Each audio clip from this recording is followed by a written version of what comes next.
Welcome back to New Albion. Today we're going to build a new office tower because why not? We have this big open space where there's a fire and seems like a great place for us to build a nice new monumental skyscraper of some sort. And actually, what we're going to do is we're going to go to plugins, yes, and we will see what sort of cool tower we can find in the workshop. Something player made. I don't know what we're going to find. Let's check it out and see. Oh, look, there's a Ferris wheel. I do like that. Kind of do. That wouldn't be a terrible way to go, would it? Oh, look, a courthouse. A courthouse that looks like very nice, very big columns on this courthouse. I see. It's interesting.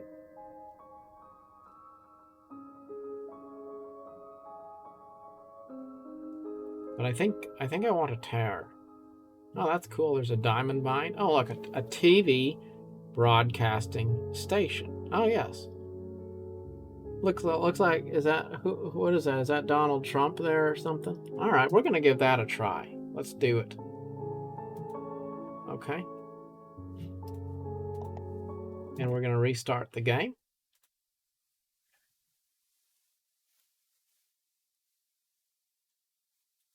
All right. And let's find it. Yep, there it is.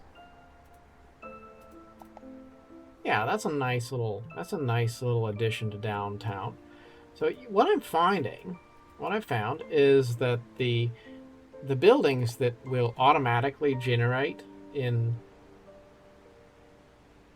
Theatown are not really all that glamorous or extremely tall. They're kind of, more medium buildings. Maybe there's some I haven't seen yet.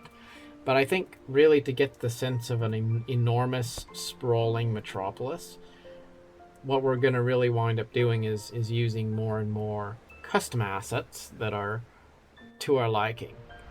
But that's fine, because the nice thing about Theotown is that the assets are extremely lightweight. They don't really take up space on your hard drive. I mean, how much data does it really take to have this building?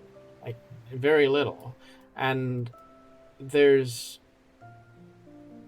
a huge contrast there to the way it is with City Skylines, where you download a building and it's fully 3D and it has all these textures, and then you wind up with a build where it's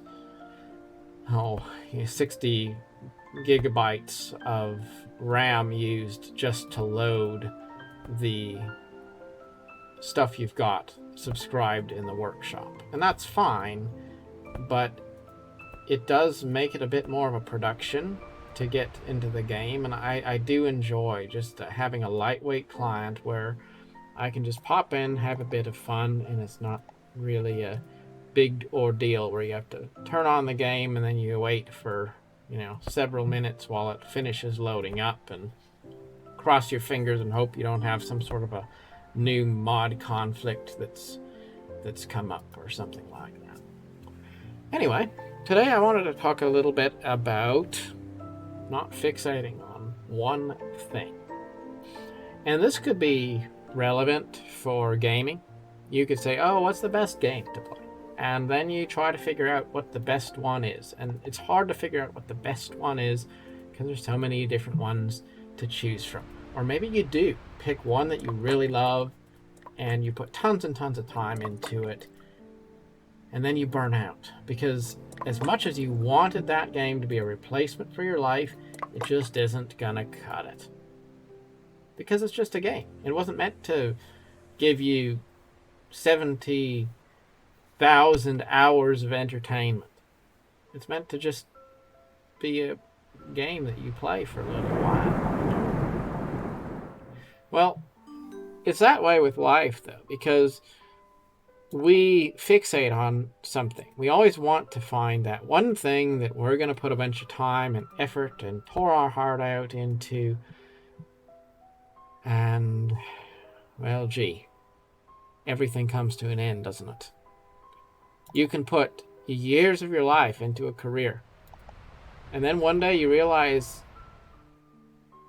the funny thing is, it's not good enough. I can't say that this job that I put years of my life into is going to meet my expectations for a legacy.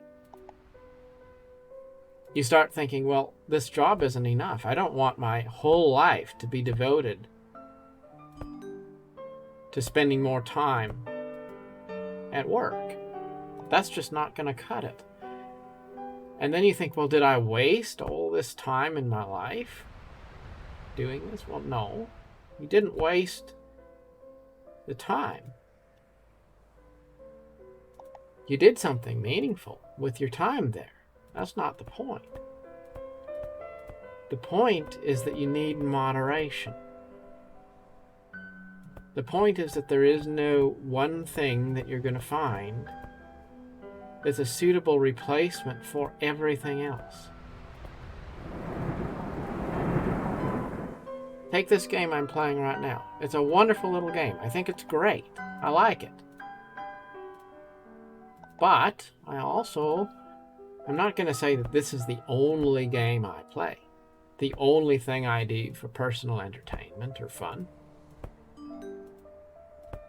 It is, right now, one of the main games that I play quite frequently.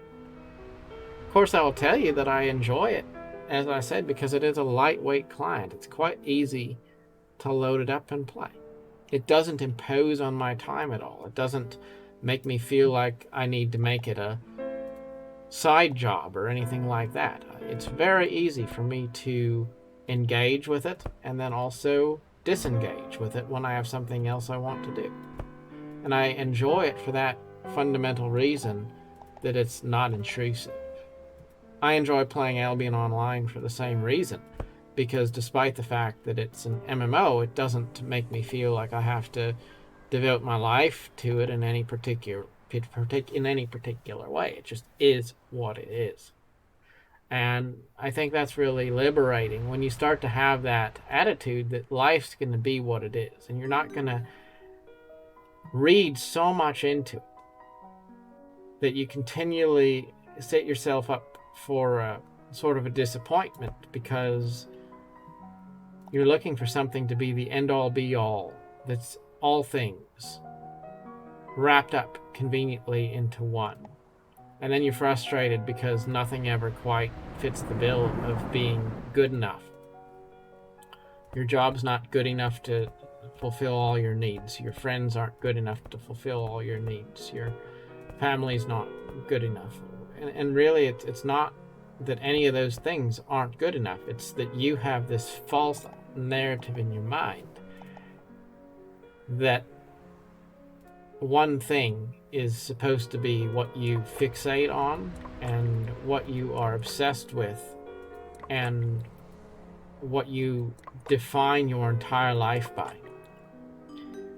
And pretty much anything you pick that you elevate to that level, you're putting it on a pedestal that it cannot hope to live up to. And you're setting yourself up for inevitable disappointment when you realize ultimately that it just wasn't what you thought it was. It could be a relationship, it could be a job, it could be a video game. But any time you expect that one thing is going to satisfy all of your general needs, you're probably going to be disappointed.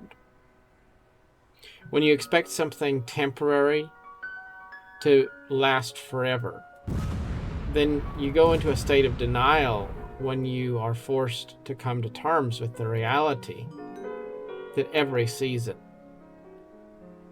has an end. If you accept that, though, then life isn't so bad. You aren't going to be so upset and broken when something comes to an end. You just understand, it is what it is. And There's going to be good times, but they're not meant to last forever. And we're not going to act like it's a surprise when they do come to an end. Because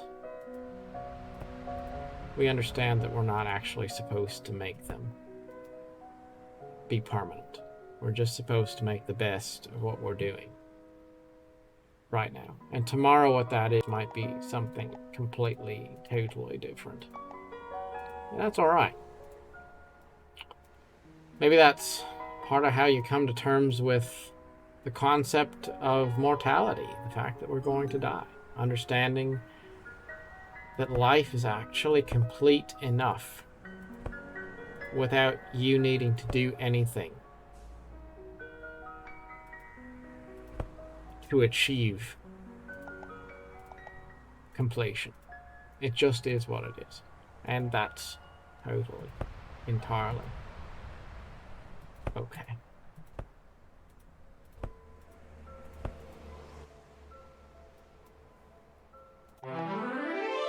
Well, look at that. It's the Shanghai World Financial Center. And that's a pretty cool building. A building which I believe would fit right into that spot there. And that's what we're going to do, my friends. Pop it there. And we're going to have a new Supertall here in town. I'm going to draw a little road here so that there's a connection to it. There we go.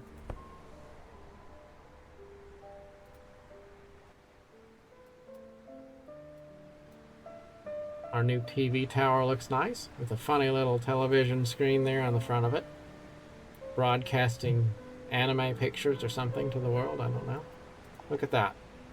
Raccoon refuse piles full again. I have to keep emptying that out quite often. Probably ought to do something about that. I don't know. Maybe I will... I'll expand this road here, and then I'll kind of do something like that. Because this extremely tall tower shouldn't just have one road leading to it. It should have a whole little access side road there. That makes sense.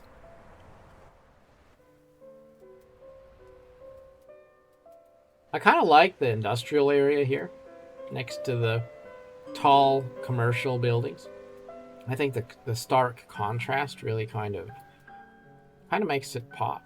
You know, if you think about being in a city and you're downtown and it's shiny, super tall commercial buildings, and then you go right across the street and you have sort of a railroad track and grimy industry right over there, that would be sort of a standout kind of a thing. It would really pop out at you and seem kind of interesting. So I like it because it's different a little bit. So we're going to probably keep that way, at least for a while. I do think that I am going to create another garbage dump, though, because, yeah, why not? I'm tired of continually emptying out the one that we have over there. I always forget where to go. Supply, yes. Waste disposal and landfill. Now, I could do the waste incinerator. People don't like it, but that might be a bit more efficient. Look, there's garbage here on our streets. I wonder if the garbage will get picked up if I build this incinerator nearby. I would hope so. That's all right. Let's see how our tower's coming along. Ah, yes, it is. About halfway done. So far, we've made it through this video without having any wildfires rip through town. That's kind of cool. Maybe we'll build a little residential neighborhood right here. Oh, actually, no. I think we'll do a farm. We'll do a farm. Because this is supposed to be a bit of a farming community after all. So I don't want to stop building farms here and there.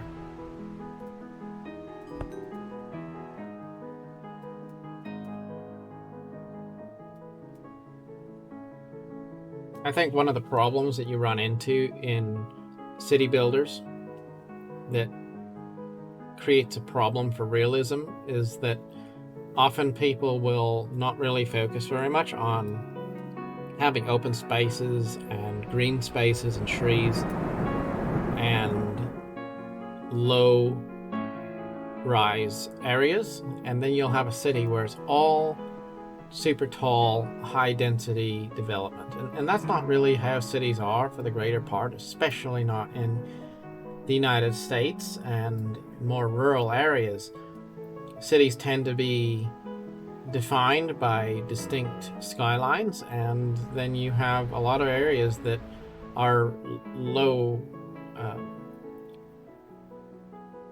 density. And when you look at a city from a distance, what you'll see quite often is not so much the buildings, but rather the trees sticking up, and the buildings are sort of partially hidden by the tree line. So if you want to create a realistic city, you really have to have a healthy presence of trees and foliage and all of those other things that aren't necessarily buildings, because that's often what defines the skyline and identity of a town. Look at that. We have somebody unhappy over here, probably because they're right across the road from where they're launching missiles. I don't know. What kind of missiles are we launching anyway? Are we at war with somebody? We're launching all sorts of wild missiles. I don't know. Maybe we're launching them into space. It's the newest SpaceX satellite thingies. Not certain.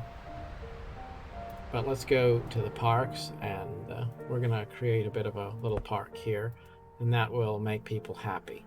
Again, best way to make people happy is to destroy their house and then build a park where it used to be. They're gone, and the park makes everybody else happy. It's a little bit dark and sinister if you think too much about it, but we don't need to think too much more about it. It's fine. And there's our new building. Isn't that nice? Quite elegant. Quite elegant indeed. Landfill's full again. See what I tell you? Continually have to empty that thing out. So obnoxious. And there's our little downtown area starting to come together. A few famous buildings there to define the skyline. In a still rather small community of 36,000 people. With a lot of farmland around the edges. Looking pretty nice. Well, I guess that'll be all for today. Thank you very much for watching.